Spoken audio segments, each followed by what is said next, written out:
오늘도 이제 그 넥스트케이드의 기프트, 당신을 위한 특별한 선물 계속 보고 있습니다. 그래서 이제 크게 4가지 단원이 있는데, 이제 지난주까지는 그 갈보리 십자가, 그 말씀을 했고, 이제 약속, 이 부분에는 이제 약속, 주님께서, 고난 당하시고, 그 다음에 이제 부활하셔서, 그리고 부활 전후에 주님께서 주신 메시지는 뭐냐면, 약속을 우리에게 주셨다, 이렇게 말하는 겁니다. 그래서 약속은 무엇과 같습니까? 약속 어음과 같죠, 그러니까 종이 있죠. 종이 그게 하나가 아무 가치가 없는 것 같아도 종이 한 장에 숫자가 적혀진 대로 우리는 현금으로 바꿀 수 있죠. 그와 마찬가지로 부도나지 않는 어음을 주님께서 우리에게 주신 겁니다. 그 수표를 우리에게 주신 것입니다. 그게 뭡니까? 약속이죠, 약속. 그러니까 약속은 뭡니까? 현물과 똑같죠. 현물과 똑같죠. 약속은 뭐와 똑같습니까? 현물과 똑같습니다. 그래서 이 약속이라는 것은 무엇으로 우리가 바라봐야 되고 무엇으로 받아들여야 되냐면 믿음으로 받아들여야 되는 것이죠. 그래서 믿음은 바라는 것들의 실상이요 보지 못하는 것들의 증거니 선전들이 이로써 증거를 얻느니라 이래요. 그러니까 믿음은 보입니까? 보이지 않죠. 근데 보이지 않는데 약속도 뭡니까? 그 약속 자체는 뭐라도 있겠죠. 그죠? 사회에서는 어음도 있고 통장도 있고 그죠? 증서도 있고. 근데 그 자체가 현물은 아니죠. 근데 하나님께서 우리에게 마지막 하나님께서 우리에게 오셔서 주실 때는 이제 보이지 않는 것을 주시겠습니까? 보이는 것을 주시겠습니까? 결국에는. 지금은 우리가 보이지 않는 것들을 영적으로 받아요. 그죠?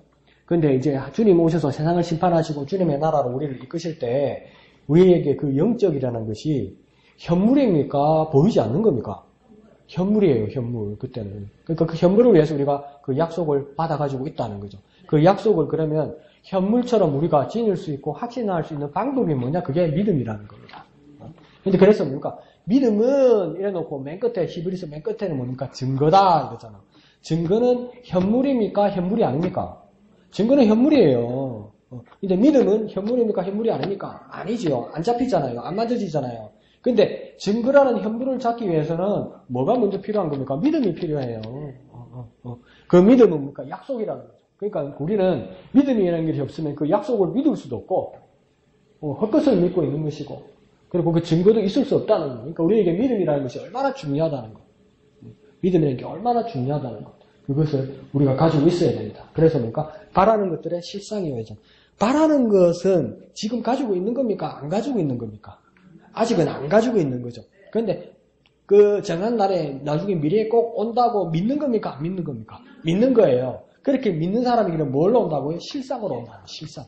실상은 현물입니까? 현물이 아닙니까? 현물이요. 저거 현물 좋아하네. 저거 현찰 좋아하는 건데. 현찰 좋지요. 그러니까 이게 뭡니까? 현물이라는 건데 그 현물, 현찰을, 현금을 지기 위해서는 뭡니까? 믿음을 가지고 있어야 되고 약속을 지고 있어야 되고 거기서부터 뭡니까? 실상이 나타나는 거예요. 그 소망을 잃어서는 안 된다는 거예요. 그러면 뭡니까? 후루루루 종이장처럼 날아간다는 거예요. 그러니까 신용과 신의를 잃어버리면 그 어음이 뭡니까? 부도 어음이 되는 거 아닙니까? 종이장이 되는 거 아닙니까? 신뢰를 잃었으니까, 신용을 잃었으니까, 믿음을 잃었으니까. 근데 우리는 믿음을 지켜야 합니까? 우리가 받은 그 약속, 그 어음이 뭡니까? 여전히 우리가 약속한 그날에 현금으로, 대금으로, 현찰로, 증거로 받을 수 있다 이겁니다. 그러니까 믿음을 잃어버리면 뭡니까? 아무것도 없습니다. 우리가 믿음을 잃어버리면, 주님을 향한 믿음을 잃어버리면 아무것도 없습니다. 실컷 은혜 받고 나서 제 뒤에 가면서 아무것도 없는 겁니다, 그거.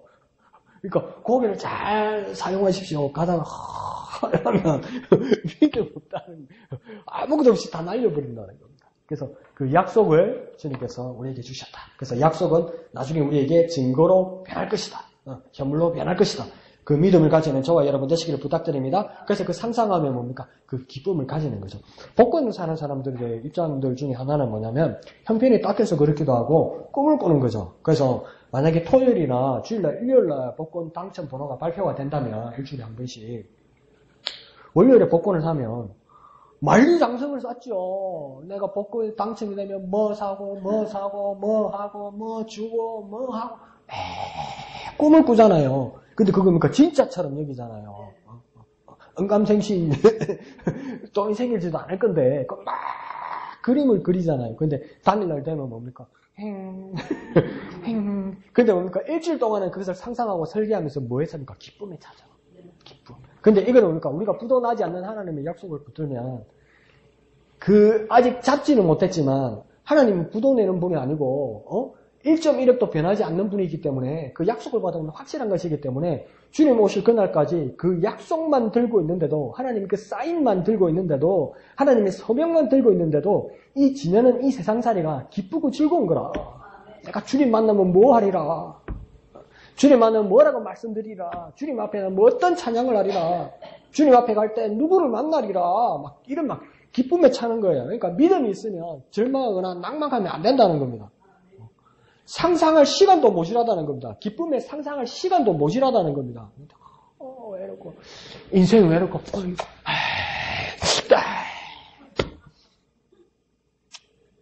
그러면 믿음이 먹히는 순간이 되는 것이죠. 그러니까 우리가 믿음을 가지고 기쁨과 즐거움의 어떤 뭔가 소망을 가지고 상상을 가지고 그것이 뭡니까? 현실로 이어질 거예요. 그냥 복권은 뭡니까? 사라져버리겠죠. 그 차이가 있습니다. 그래서 그 기쁨 가운데 살아가는 저와 여러분 되시기를 부탁드립니다.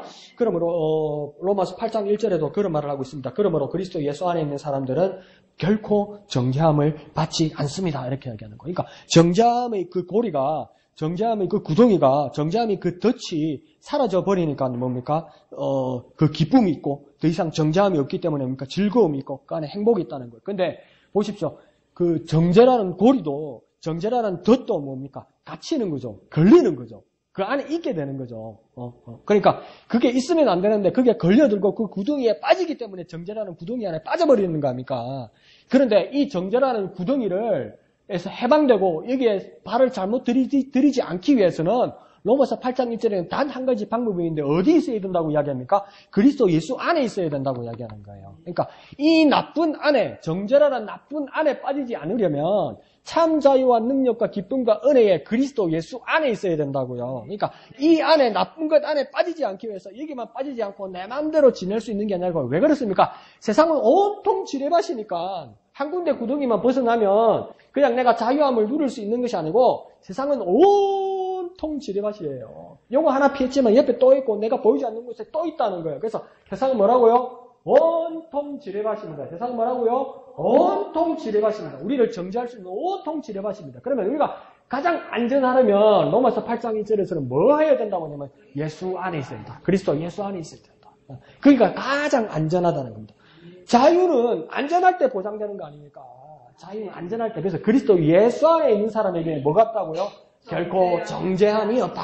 정죄함의 구덩이에 빠진다. 정죄함의 구덩이 안에 빠지지 않기 위해서는 어디에 있어야 된다? 그리스도 예수 안에 있어야 된다. 그래서 그리스도 예수 안이란 말을 영어로는 IN이라고 쓰지만 헬라에서는 이 안을 뭐라고 발음하냐면 N이라고 발음합니다. N. 근데 이걸 뭐냐면 알파벳처럼 E자를 쓰고 N. 그래서 N. 근데 이 안이란 말이 그 테두리 안에 그 안에 있다는 뜻도 되고 그 뭡니까 안전한 보금자리 안에 있다는 것도 되고 예수의 품 안에 있다는 뜻과 더불어 이 헬라에서 안에 대한 뜻은 뭐냐면 그 예수 안에 있다는 뜻은 뭐냐면 믿음을 가지고 회개하는 사람에게 결코 정죄함이 없다 이 말입니다. 그러니까 예수 안에 있으면 뭐가 있어야 되냐면 믿음과 회개하는 모습. 그것이 그러니까 예수 안에 있는 사람이라는 겁니다. 그러니까 예수 안에 있기 위해서는 자격이 있어야 되는데 그래서 첫 번째는 믿음이 있어야 된다는 겁니다. 어떤 믿음을 가져야 되느냐? 여러 믿음들 중에 뭡니까? 내가 회개하고 깨끗함 받을 수 있다. 예수 안에 있으면 깨끗함 받을 수 있다. 그러니까 내가 더러운 몸으로 죄를 지은 몸으로 주님 앞에 나와왔을 때 특히 성전 시대에는 어떻게 합니까? 그 정죄하고 잘못됐다는 뜻을 해서 첫 번째는 끊어진다고 그러죠. 그리고 두 번째는 뭡니까? 하나님께서 치시기도 하시죠. 그래서 잘못된 불을 그 엘리의 아론의 두 아들들이 바쳤을 때 하나님 어떻습니까? 레위기 10장에서 쳐 죽이시죠. 불 한 번 잘못 바쳤다고. 근데 왜 불을 잘못 바쳤을까? 그 이야기가 그 사건 뒤에 어떤 일들이 일어나냐면 하나님께서 뭐라고 하냐면 너희가 성전에 들어갈 때 술 취하지 말라 이렇게 말씀을 하세요. 그러니까 이게 어떤 상상으로 연결고리를 넣을 수 있냐면 하나님 앞에 예배하러 나오는데 맨정신이 아니었다는 거죠. 이 제사장이 두 사람이 이 아론의 두 아들들이 뭡니까? 술 취했던 기라. 술 취했던 기라.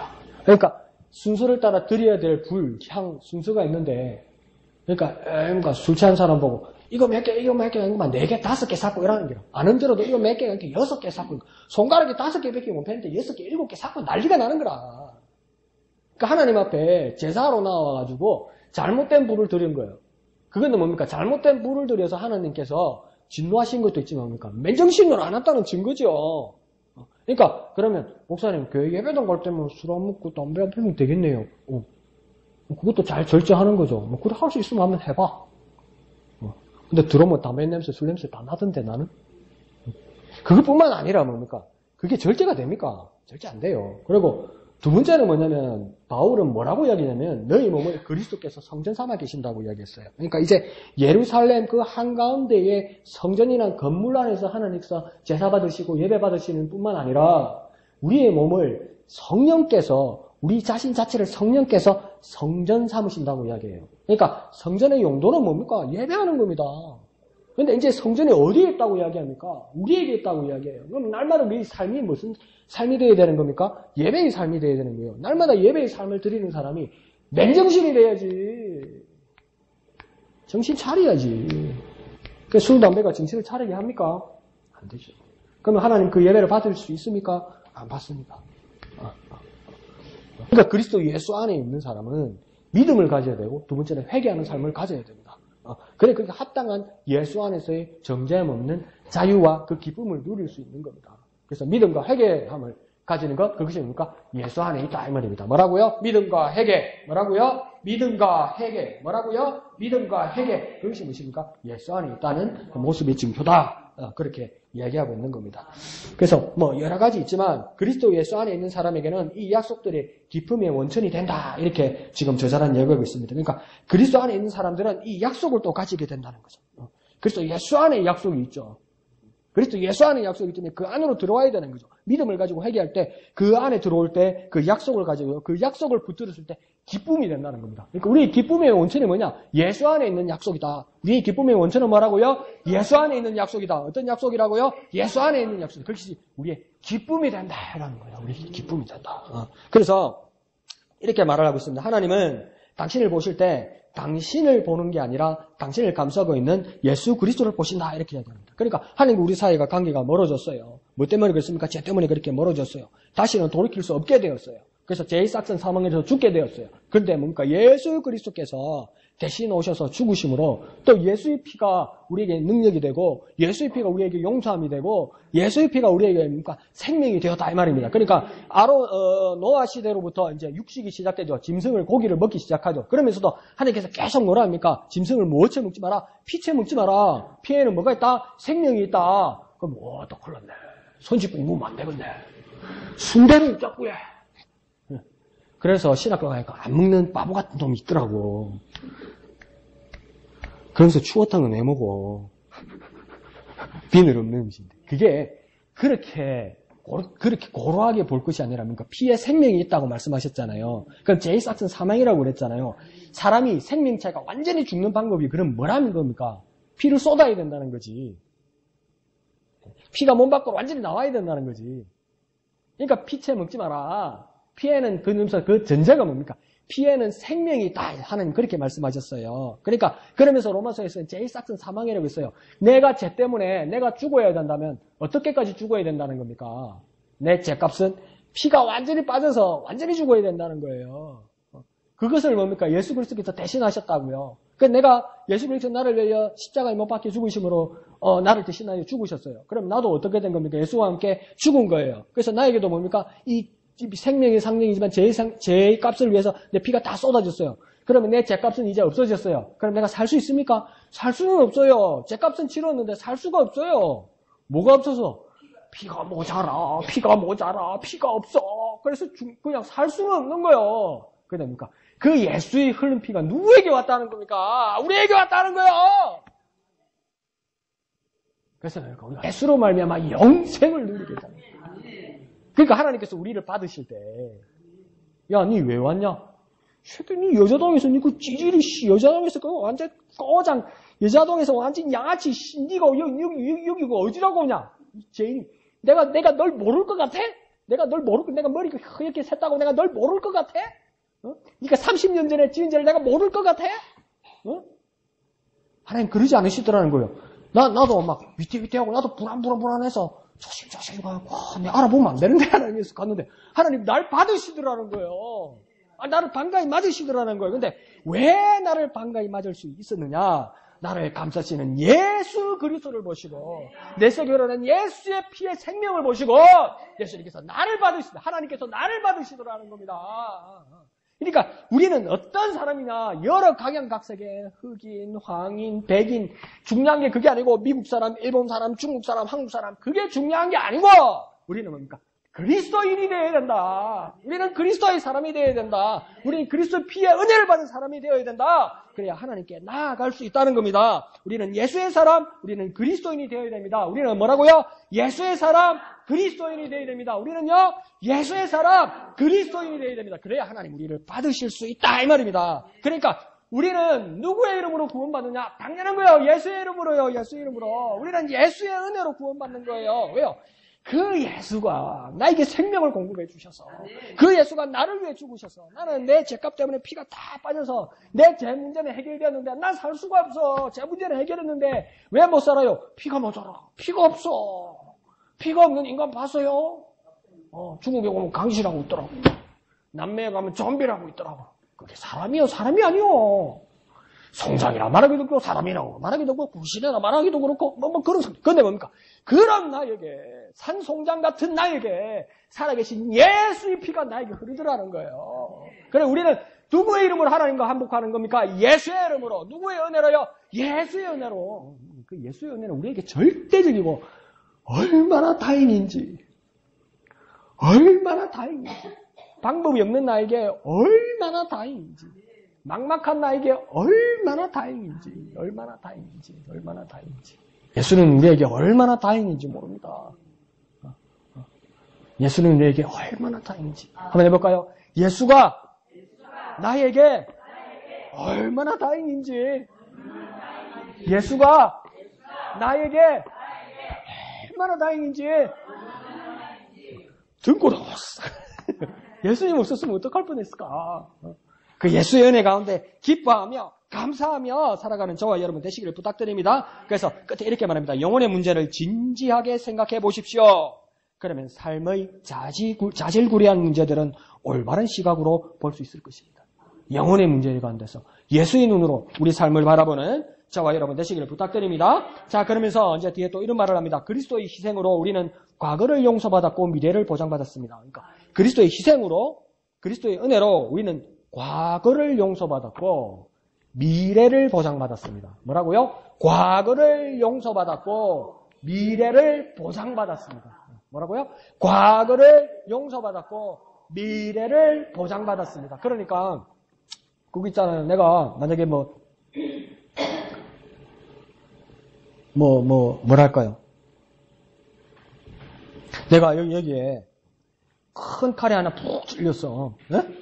그 칼이 이렇게 푹 찔린 채로 있어. 그래가지고, 이러면서, 아이고, 어떡해요? 이러면서, 어떻게도 안 되겠지. 칼 찔렸으면 제정신이 아니겠지. 응급실에 간 거예요. 그러니까 병원에 가니까 어떡합니까?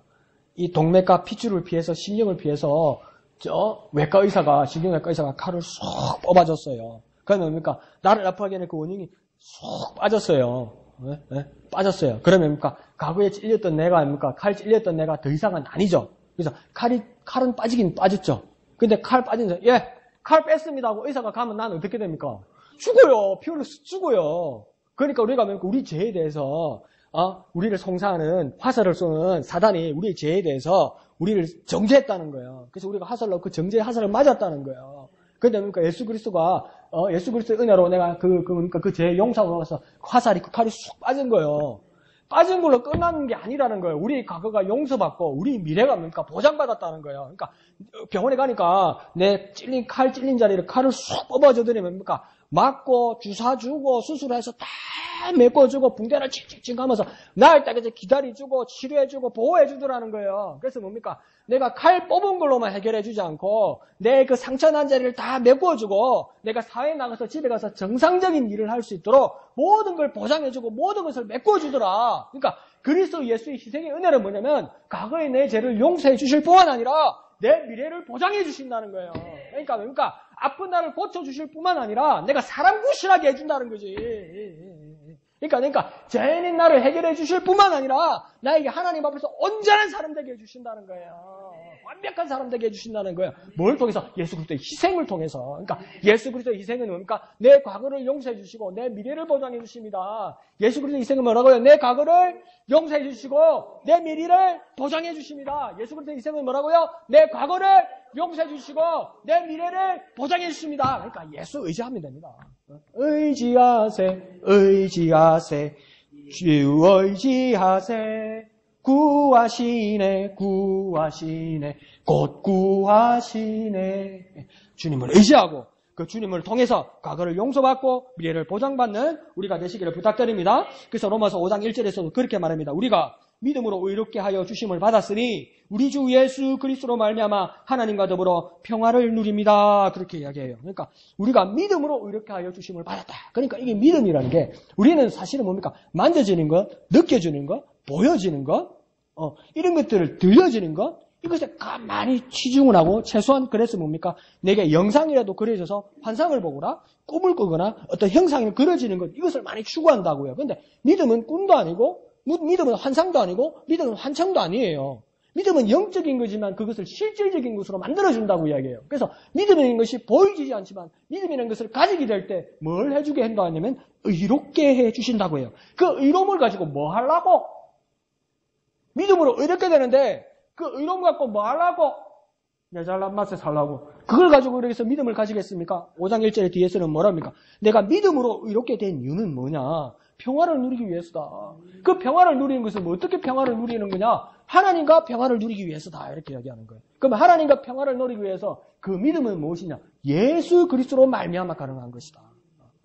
그렇게 이야기하는 겁니다. 내 마음에서 정말 평화를 누리기 위해서는 내가 믿음을 가져야 됩니다. 그 믿음을 가질 때 나에게 바꾸어 주시고 나에게 주시는 것이 있는데 그것이 의로움입니다. 그러면 그 의로움을 가지고 뭐 하려고?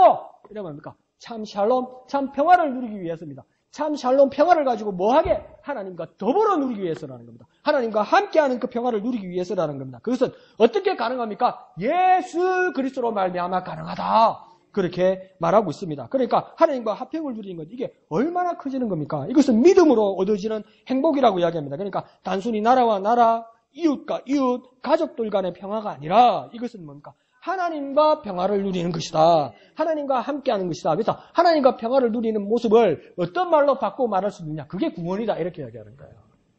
그러니까 우리는 하나님과 원래는 우리가 죄인으로서 하나님과 함께 할 수 있었습니까? 없었습니까? 없었어요. 죄인이니까 하나님과의 거리가 있으니까. 그러니까 우리는 뭡니까? 하나님과의 다른 거리, 다른 자리, 죄인의 자리에 서 있었던 거예요. 죄인의 자리에서 고통받고 있었던 거예요. 그런데 뭡니까? 예수 그리스도의 피의 희생으로 말미암아 우리가 죽고 예수의 생명으로 살고 또 뭡니까? 우리의 과거를 용서받고 미래를 보장받음으로 무엇입니까? 하나님과 화평을 누리기 위해서는 죄인의 자리에서 정죄의 자리에서 뭡니까? 예수 그리스도로 말미암아 뭡니까? 하나님께로 옮겨진다는 거 아니에요.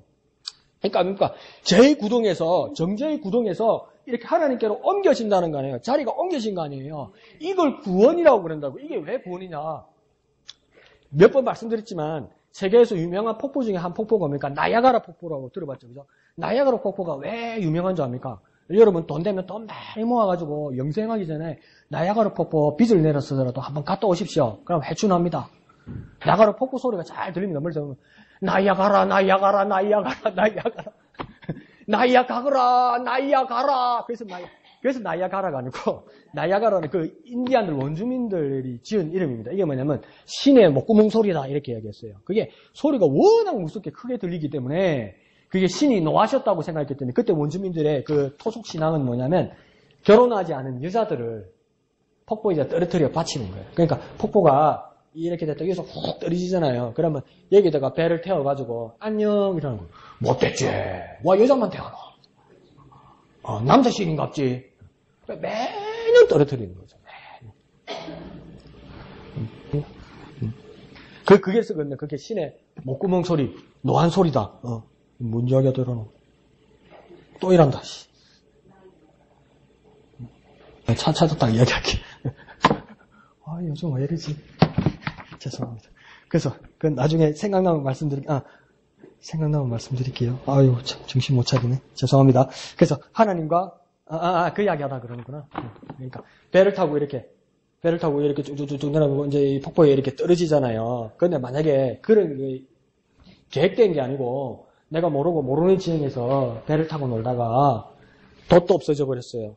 닷도 줄도 끊어졌어요. 너도 잃어버렸어요. 그런데 뭡니까? 이렇게 쭉 내려가는 거야. 폭포 쪽으로. 큰일 났잖아. 수영도 못해, 알고 보니까. 뭐 잘났다고 구명조끼도 아니고서. 진짜 게임 끝이야. 그래서 살려주세요. 손을 들이니까 저 밖에서 그래. 안녕 인사 하자고. 예, 안녕히 가세요. 안녕하세요. 저러고 있어. 빛이 번쩍하는 거지. 근데 어떤 사람이 보니까, 느낌 이상하다. 저 사람 조난 당한 것 같다. 저 폭포에 떨어지면 죽는데 이러면서 뭡니까? 119에다가, 거기는 거꾸로 119가 911이지. 하여튼 구조대에다 전화를 하니까 강력한 모터보트를 탄 배가 뭡니까? 삐 이러면서 뭡니까? 그 사람을 건져서 이렇게 구조해 오는 거예요. 그러면서 뭡니까? 육지로 이제 데리고 온 거죠. 그러니까 뭡니까? 그대로 두면 이 사람은 그 배에서 물길이 가는 대로 가면 죽는 거예요. 그러니까 이제 정해진 건 그거밖에 없어요. 물길로 따라가서 폭포에 떨어져 죽는 거밖에 안 되는 거예요. 그런데 뭡니까? 그 해상 구조대가 와서 물길을 거스를 수 있는 강력한 모터보트를 타고 와서 이 사람을 건져서 육지로 나왔어요. 그래서 이걸 뭐랍니까? 뭐 했다고 합니까? 구조했다고 그러죠. 구조. 장소를 옮겨서 구조했다고 그러죠. 우리 구원도 그와 같다는 거예요. 우리의 제2죽음의 자리에서 옮겼다는 거예요. 우리의 제2구덩에서 정죄의 구덩이에서 예수 그리스도로 말미암아 하나님께로 옮겼다는 거예요. 그러니까 죽음의 자리에서 평화하신 하나님께로 옮겼기 때문에 이걸 뭐라고 두 자로 쓸 수 있는 겁니까? 구원. 옮겼으니까 뭡니까? 구원받은 거예요. 구원받은 거. 그게 구원이니까 하나님과 평화를 누리는 자체가 뭡니까? 구원입니다. 하나님과 평화를 누리는 자체가 뭐라고요? 구원이라는 거니까 세상은 이해도 안 가고 마귀를 아까워 죽겠는 거야. 저 그대로 놔두면 죽는데 저거 하나님 신경 안 쓰면 저거 죽는 건데 그대로 나하고 같이 가는 건데 나하고 같이 지옥으로 가는 건데 저걸 막 건져줘서 나하고 같이 있어야 되는데 막 건져가지고 하나님께로 데려다 놔서 구조받았잖아요. 구원받았잖아요. 그러니까 하나님과 평화를 누린 자는 뭐 받은 겁니까? 구원받은 겁니다. 하나님과 평화를 누린 자는 뭡니까? 구원받은 겁니다. 얼마나 큰 은혜입니까? 하나님과 평화는 구원을 받은 것입니다. 그 구원을 누리는 저와 여러분 되시기를 부탁드립니다. 그래서 하나님과 평화를 누리는 저와 여러분 되시기를 부탁드립니다. 자, 그러면서 한 예를 드는데 뭐냐면 어느 날 수도사와 제자가 함께 여행을 떠났다고 합니다. 중세시대 배경이었죠. 그래서 수도사 이 선생이 뭐냐면 이 제자에게 이 시종 제자에게 뭐냐면 며칠 하루 이틀 좀 지내고 정한 날 정한 시간에 우리 수도원에 다시 들어가기 전에 좀 자기 시간을 가지고 다른 세상 공부를 하고 나서 우리가 어디서 만나서 다시 들어가자 이런 거예요. 그래서 약속한 시간에 수도사 선생이 기다리니까 이제 이 제자가 온 거예요. 근데 표정이 안 좋는 게라 이 제자가 어린 제자가 그래갖고 자꾸 눈치를 보는 게라 선생님 눈치를 보는 거라. 그럼 막 가까이 안 걸어가고 뒤에 가 있고 막 옆으로 서고 눈을 안 마주치고 이러는 거예요. 그러니까 어느 날 이제 수도원에 다가갈 때 선생님이 이렇게 물어봅니다. 그 제자에게 아들아 말해보아라. 무엇이 내 심령을 이렇게 괴롭히느냐. 근데 이게 저하고의 차이점이에요. 저는 막 답답하면 말도 급해지고 소리도 커지고 막 남이 들으면 화가 난 것처럼 이렇게 말을 하거든요. 그러면 말하겠습니까? 안 하겠습니까? 안 하지 더. 근데 나는 착각할 때 그러니까 뭐라 하면 말할 줄 아는 거지. 그러니까 제가 모질라서 그래요. 저를 위해 기도해 주세요. 근데 이 선생은 뭐라냐면 아주 따뜻한 목소리로 아들아 말해보아라. 무엇이 널 그렇게 괴롭게 하느냐. 그렇게 스승의 따뜻한 그 소리를 듣자 이 제자가 그렇게 말합니다. 큰 죄를 지었습니다. 그러면서 막 울면서 이야기를 하더는 거예요. 무슨 말을 했냐면 어젯밤 낯선 여자와 잠을 잤고 서약을 어겼습니다. 전 스승과 함께 수도원에 들어갈 자격이 없습니다. 이렇게 얘기하는 거죠. 그러니까 특별히 그 당시에 수도사 같은 경우는 더욱더 결혼을 하지 않는 그 성직에 있었는데 그 사람들의 약속에 쓰는 거죠. 거기다가 결혼하지 않은 여자 그리고 뭐 사랑을 나눈 것도 아니고 순간에 어떤 그 충동에 의해서 그 잠자리를 같이 한 것에 대한 그 뭐 2중 3중의 그 죄책감을 가지고 있었겠죠. 그러면 제가 선생님이 뭐라고 했습니까? 니는 이제 집에 가라, 더 하산하라, 나 같으면 이렇게 말할 건데 선생님이 이렇게 말했답니다. 나와 함께 수도원에 들어가자. 그리고 예배당에 들어가서 내 죄를 함께 고백하자꾸나. 하나님 외인 어느 누구도 우리 둘 중 누가 죄인인지 알 수 없을 것이다. 네가 죄인인지 내가 죄인인지 네가 잘했는지 내가 잘못했는지는 내가 판단할 수 있는 것이 아니고 하나님께서 판단하실 것이다. 그러니까 하나님께로 나가자. 그러니까 어떤 일이 있어도 뭡니까?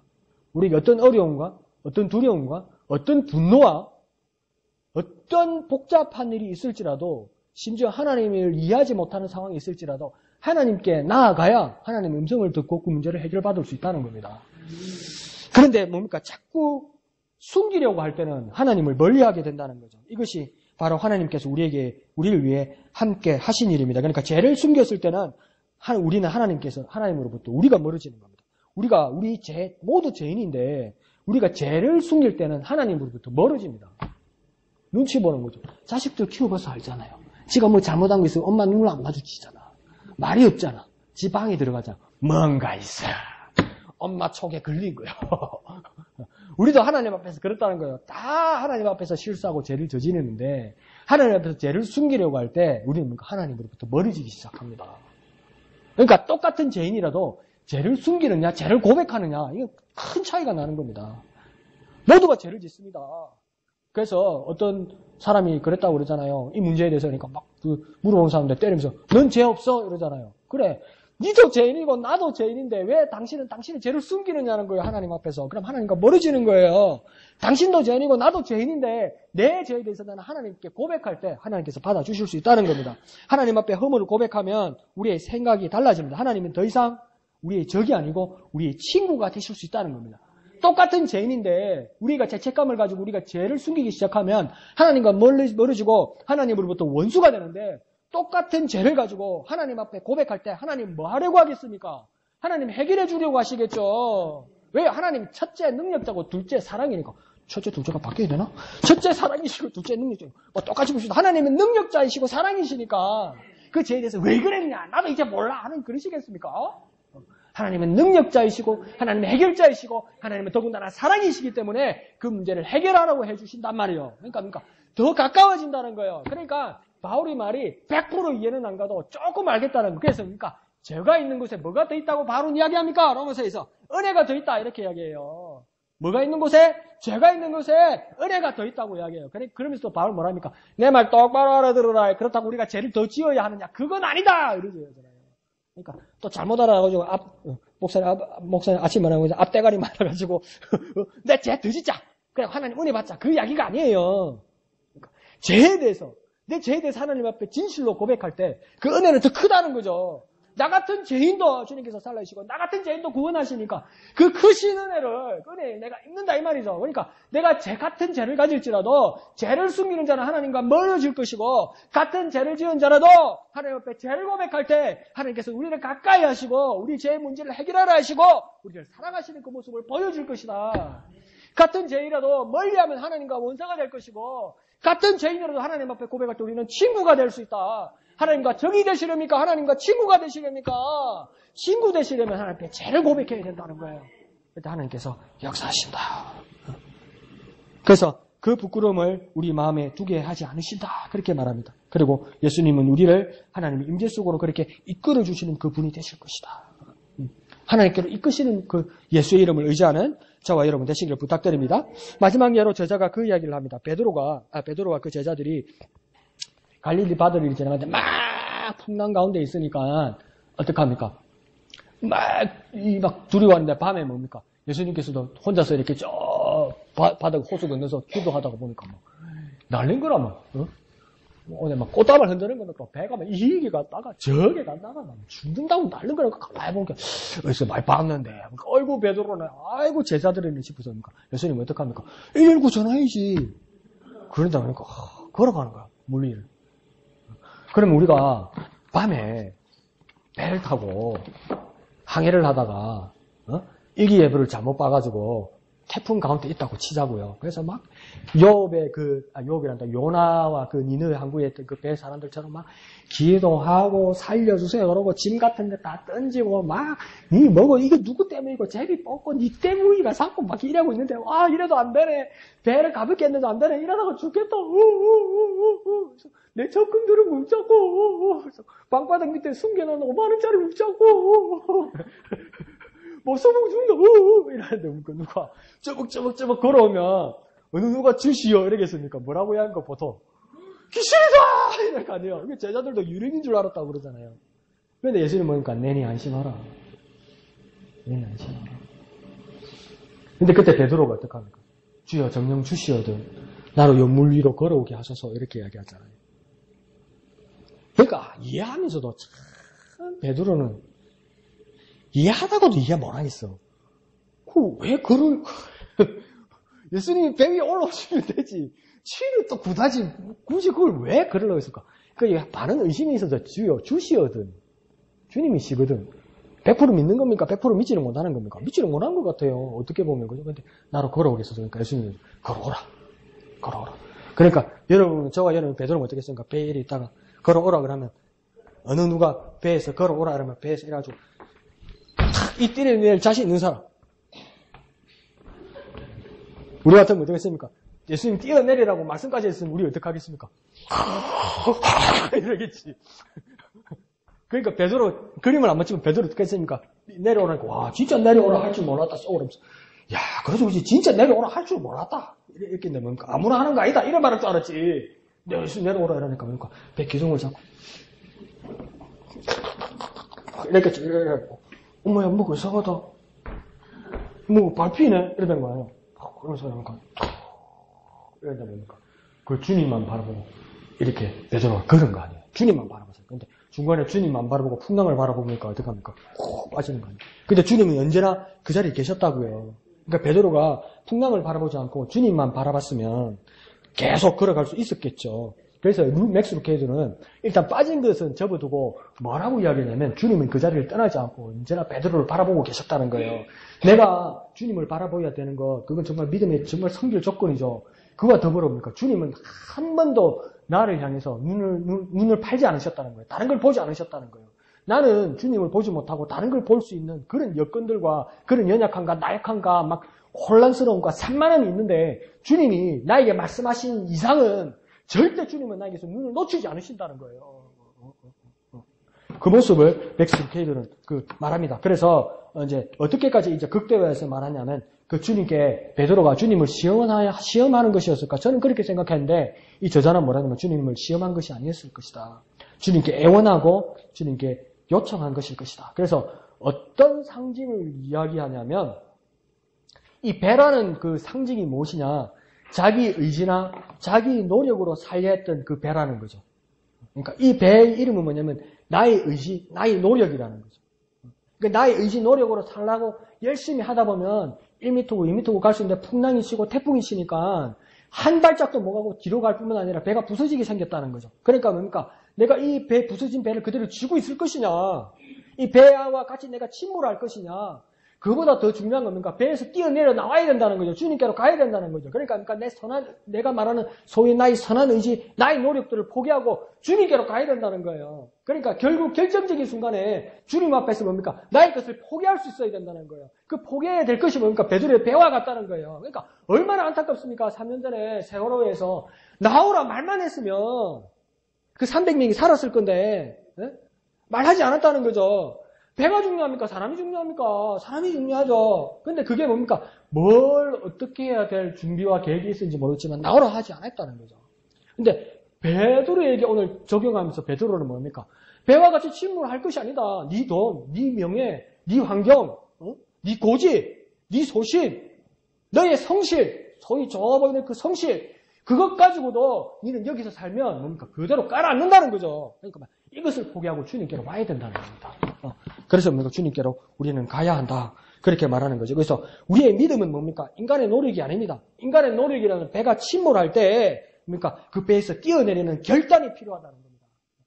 주님께로 가는 것은 베드로에게는 어떤 반신반의도 있었다고 저는 볼 수 있지만 저자는 뭐라고 이야기냐면 결단이었다는 거죠. 세상 사람들이 볼 때는 저거 미쳤구나, 저거 죽는다, 저거 봐라, 저 물에 발 닿는다, 저거 봐라, 죽는다 이러는데 뭡니까? 베드로에게는 결단이었다는 거죠. 간절한 일이었다는 거죠. 이때까지 고기 잡고, 이때까지 열심히 노력하고, 밤에도 열심히 노졌는데, 이제 배가 침몰하게 됐다는 거예요. 그 배를 뭡니까? 포기하더라는 겁니다. 포기하고 누구에게로 나아가더라는 겁니까? 예수님께로 나아가더라는 겁니다. 예수님께로 나아가는 길에는 그 바다인데도 예수님을 바라보면 그 바다 위에도 내 발이 뜨더라는 거지. 근데 세상 사람들이 볼 때는 뭡니까? 가라앉는다고 생각했겠지요. 그래서 우리는 무엇입니까? 선한 행위, 인간의 노력이라는 것, 그리고 뭡니까? 우리의 의라는 이 배들을 뭡니까? 뒤로하고 포기하고 주님께로 나아갈 때, 주님께로 가까이 나아갈 때 주님과 함께 할 수 있고 주님의 은혜 가운데 살아갈 수 있다는 겁니다. 무엇을 포기하고 무엇을 선택하시겠습니까? 여러분이 결단이 때가 이제 필요한 겁니다. 무엇을 선택하고 무엇을 포기하시겠습니까? 내가 이때까지 이렇게 믿어왔는데, 내가 이때까지 이렇게 살아왔는데, 내가 이렇게 성실하고 쌓은 신용이 얼만데, 그것 가지고도 같이 침몰할 것이냐, 안 그러면 오라고 부르시는 주님께로 정말 믿음을 가지고 담대하게 나아갈 것이냐. 나는 주님께 말해놓고, 나는 주님께 고백을 해놓고, 배에서 내리려면 코 먼저 잡고, 뒷발 먼저 내리고, 이러는데, 그래서 다른 것을 바라보고, 풍랑까지 바라보고 빠질 지경인데, 예수님은 오라고 예수님께서 허락하고 말씀하신 이상은 예수님은 나에게서 눈을 절대 떼지 않으십니다. 절대 떼지 않으십니다.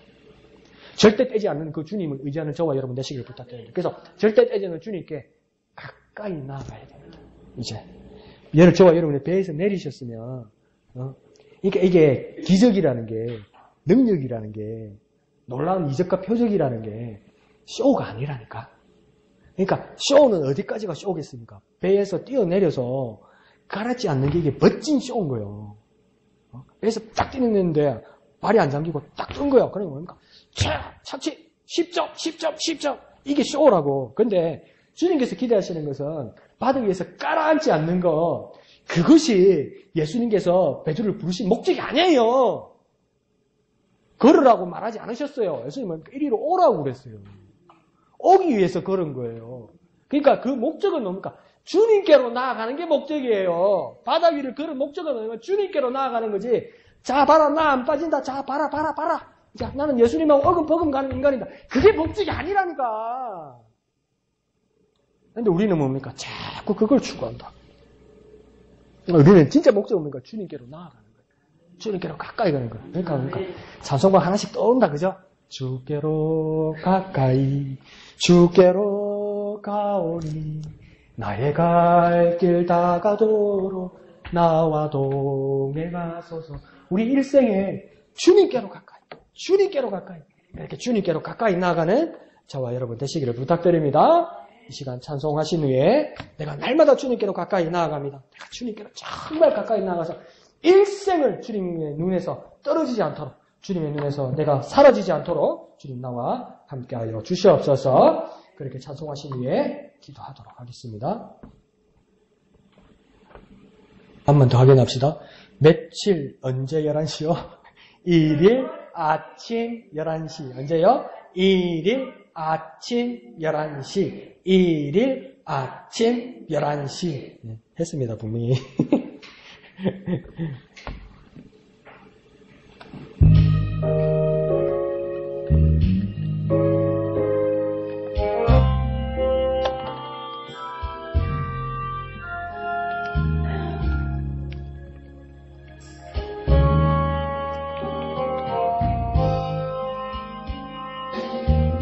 주께 가오니 날 새롭게 하시고 주의 은혜를 부어주소서.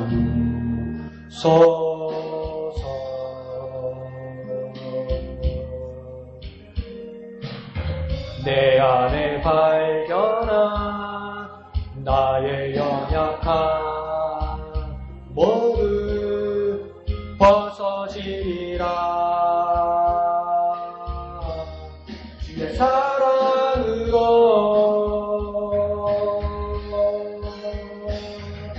주 사랑 나를 붙드시고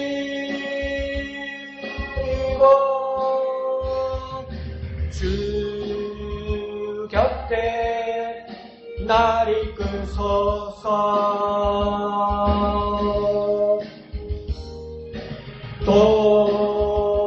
독수리 날개쳐 올라가는 나 주님과 함께 일어나 걸으리. 주의 사랑 안에 나의 눈 열어 주를 보게 하시고 주의 사랑을 알게 하소서.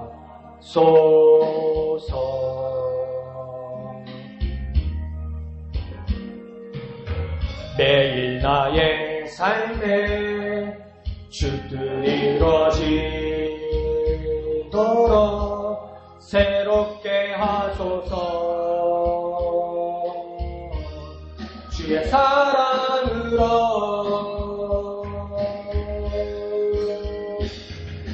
주 사랑 나를 붙드시고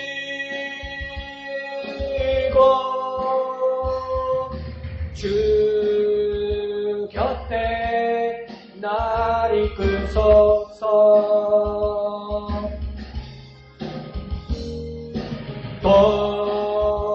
독수리 날개쳐 올라가는 나 주님과 함께 일어나 걸으리 주의 사랑 안에. 아멘. 이 시간 다 같이 기도하겠습니다. 내가 주님께로 날마다 가까이 나아갑니다. 내가 주님께로 가까이 나아가기 위해서 나의 의지, 나의 성실, 나의 노력의 그 모든 배들을 버리고 주님께로 저벅저벅 걸어 나아가기를 바랍니다. 내 눈을 놓치지 않으시는 주님만 바라보고 주님의 눈만 바라보고 걸어 나아가기를 바랍니다. 주께로 가까이 가기를 바랍니다. 주께로 가까이 가기를 바랍니다. 함께하여 주시옵소서. 주님의 이름 크게 한번 부르고 다 같이 기도합니다. 주여! 주님께로 나아갑니다. 주님께로 나아갑니다. 주님께로 나아갑니다. 주님 내 눈 놓치지 마시옵소서. 주님 내 눈 놓치지 마시옵소서. 딴것 보지 않고 주님만 보고 저벅저벅 걸어나게 하여 주옵소서. 저 배를 버리고 나의 배를 버리고 나의 배를 버리고 주님께로 걸어 나아가게 하여 주옵소서. 주님께로 더 가까이, 주님께로 더 가까이, 주님께로 더 가까이 나를 이끌어 주시옵소서. 주님께로 더 가까이 나를 이끌어 주시옵소서. 주께로 나아가오리, 주께로 나아가오리, 나를 이끌어 주시옵소서. 주님과 함께 하기를 원합니다. 주께 나가기를 원합니다. 역사하여 주시옵소서. 나의 눈 열어, 나의 눈을 열어 주를 보게 하시고 주의 사랑을 알게 하소서.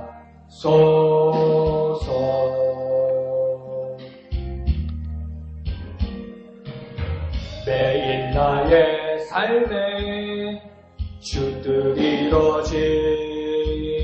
이루어지도록 새롭게 하소서. 주의 사랑으로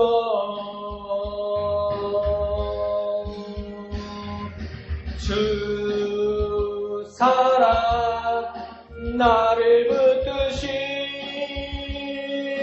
붙드시고 주 곁에 날 이끌소서.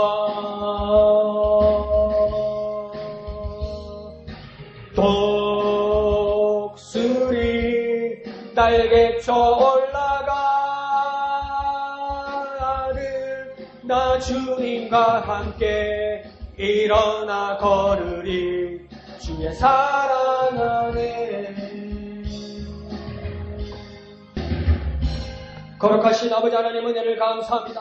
날마다 주님께 가까이 나가기를 원합니다. 주님 나를 놓치지 마시옵소서. 주님 나와 언제나 함께하여 주옵소서. 나는 딴 눈을 팔고 나는 많은 근심 가운데 많은 것들을 바라볼지라도 주님 내 눈을 놓치지 않는 주님, 그 주님만을 이제 바라보게 하여 주옵소서. 나의 의지, 나의 노력, 나 쌓은 모든 패들 버려두고 결단하게 하여 주옵소서. 주님께로 뛰어내려 저벅 걸으며 주님께로 가까이 나가게 하여 주옵소서. 날마다 주께로 나가게 하여 주시옵소서. 나를 이끄시고 함께하여 주시옵소서. 모든 것을 감사드리며 거룩하신 예수님의 이름으로 간절히 기도하옵나이다. 아멘. 하늘에 계신 우리 아버지, 아버지의 이름을 거룩하게 하시며 아버지의 나라가 오게 하시며 아버지의 뜻이 하늘에서와 같이 땅에서도 이루어지게 하소서. 오늘 우리에게 일용할 양식을 주시고 우리가 우리에게 잘못한 사람을 용서하여 준 것 같이 우리 죄를 용서하여 주시고 우리를 시험에 빠지지 않게 하시고 악에서 구하소서. 나라와 권능과 영광이 영원히 아버지의 것입니다. 아멘. 주님 감사합니다. 주님 감사합니다. 날마다 주님께로 가까이 나가게 하여 주옵소서. 나를 놓치지 않으시고 이리로